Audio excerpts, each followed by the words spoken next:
My mission is simple, to make you money. I'm here to level the playing field for all investors. There's always a bull market somewhere, and I promise to help you find it. Mad Money starts now. Hey, I'm Cramer. Welcome to Mad Money. Welcome to Cramerica. I'll be able to make friends. I'm just trying to save you some money. My job is not just to entertain, but also to put it into context. So call me at 1-800-743-CNBC or tweet me at Jim Cramer. I don't know about you, but I'm getting awful tired of all these so-called experts focusing on stuff that simply doesn't matter. As the averages head down, with Dow off 366 points, S&P shed 0.79%, NASDAQ lost 0.82%, let me highlight about how I think the market's about to get very difficult. We don't need the kind of intellectually lazy thinking that obfuscates the pitfalls and the dangers we now face. This is important because there's no shortage of stupid nonsense on Wall Street right now. Let me give you the first piece of stupid nonsense. That Treasury Secretary Janet Yellen's trip to China will somehow matter. That's no knock on Yellen or the important Chinese officials she's talking to. It's just the nature of geopolitics right now. China's government wants two things: high-performance semiconductors from NVIDIA and a pledge that will let the People's Republic conquer, yes, Taiwan.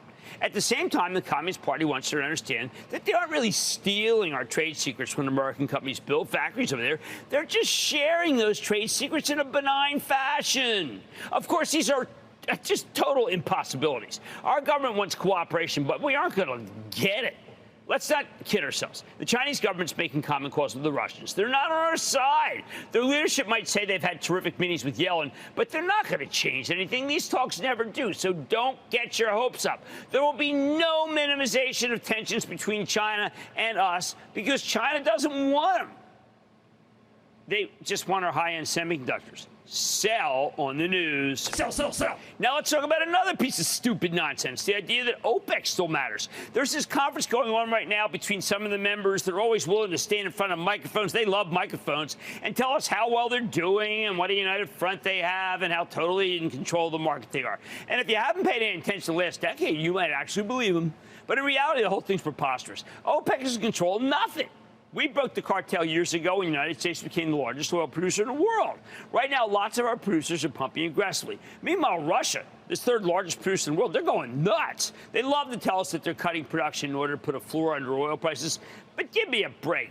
They are desperate to get more money and to bankroll their insane war in Ukraine. They're constantly selling more and more crude on the sly to China and India. They themselves are a one-man destruction campaign when it comes to the price of oil. Speaking of hostile regimes, Iran seems unable to control itself. Its oil production's doubled versus last year. OPEC is a toothless tiger. You know what else doesn't matter? Fed minutes. There was a time when we didn't care about those notes because we knew they were nearly a month old. Yet now we treat them like gospel. We can't help ourselves. There's not much else happening right now, so why not obsess with something that's important? Even if it just sounds important, but it's really irrelevant for right now. I think the economy amazingly has gotten red hot again. I mean, like, unbelievable. But the Fed has got to find a way to slow that down. I fear it won't be that good for the market no matter what. Stupid nonsense number 4, higher mortgage rates will kill housing. In reality, there's still multiple offers everywhere when something comes up for sale. That hasn't changed because we have a massive housing shortage and consumers are still loaded with cash. By the way, a lot of these homes are bought with cash, not even with a mortgage. Stupid nonsense number 5, buying stocks ahead of earnings, and it's something that's insanely hard to do this quarter. Wells Fargo did well, but how about Eli Lilly? We don't know what they're going to report, though, but we can find out after and then make a more informed decision after the quarter. Otherwise, it might turn out to be pure idiocy to buy close to earnings season, especially when the banks kick things off. And they'll likely give you a lot of reasons to be disappointed, which is why I started Squawk on the Street today with how I don't like the setup and how I'm going to conclude tonight with I don't like the setup. So much of what passes for wisdom on Wall Street is totally meaningless. We listen to Fed governors and presidents' divine ideas, but they don't matter because there's no majority in the open market committee. The only one's worth listening to is Jay Powell. I say you just tune them out. Minimize the confusion. Same goes for the analysis of analysts who raised their price targets for the sole reason that the previous numbers were totally off the mark. When Bank of America raises this Tesla price to 300, you might get excited with the stock at 277. But how about if I told you that the analyst was using 225 as his price before that? Well, he's just playing catch-up. So what should we focus on instead? Look, tomorrow we get the June labor report, and this is the most important set of numbers out there. And this month, I bet they'll be more impactful than ever. I think we're going to see a smoking hot jobs number, and that's not just because we got a strong ADP number today. If the employment report's too strong, the market's going to get clobbered like it did today, because it means the Fed has to raise rates and has to raise them with abandon. Honestly, if I were still running money in my old hedge fund, you know what I'd be doing after such big gains? I'd simply sell everything and day trade for the rest of the year. I'd use the free time to watch Shawshank Redemption and The Fugitive over and over and over again. More on that later. But here's the temperature of the moment. Something that's neither stupid nor nonsense. Raising cash like we've been doing for the Charitable Trust. If you keep everything in stock right now, you're really sticking your neck out. Not a good idea. There's no Congressional Medal of Honor for investing, by the way. I think it's important to talk about what companies just reported and if they did well or not. I think you can offer some conjecture about other companies that are about to report, although you need to maintain some humility because the only people who know for sure are the ones with inside information, and they're not talking. But you can't be breathless about the non-breathless. You can't be overly concerned with random numbers that come out besides the actual payroll number because they're often errant in a way that can hurt you. And you can't become a hedge fund manager paying attention to minute details when you're running a personal portfolio. Unless you're a full-time trader, come on, full-time job, so much of this stuff simply doesn't matter. It's pure distraction for you at home. I know it's hard to believe that not everything is consequential. There are lots of things that might be important in another context, but they're meaningless to you when it comes to the stock market, and they hurt you. They hurt you. And I don't want that to happen.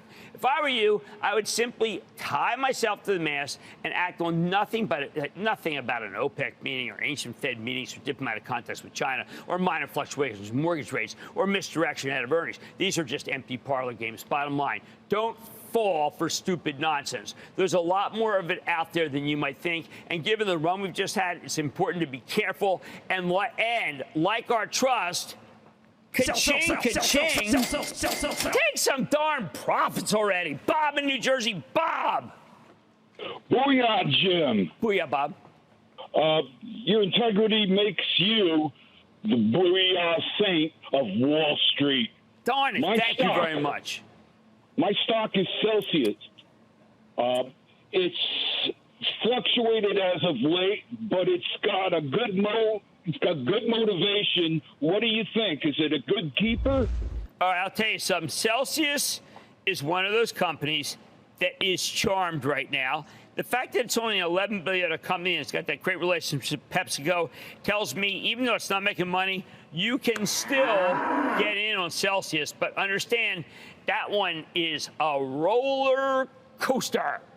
Kind of like, maybe one of those Pharaoh's Fury thing. I threw up one at once. Big deal. It only hit my kid.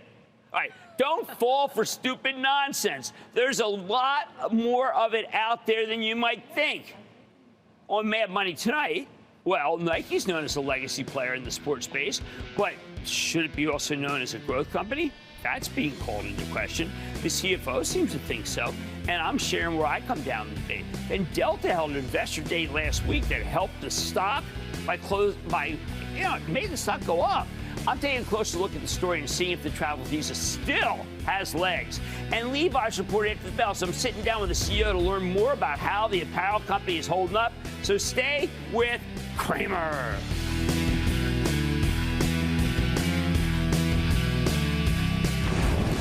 Don't miss a second of Mad Money. Follow @Jim Cramer on Twitter. Have a question? Tweet Cramer. #MadTweets. Send Jim an email to madmoney@cnbc.com or give us a call at 1-800-743-CNBC. Miss something? Head to madmoney.cnbc.com.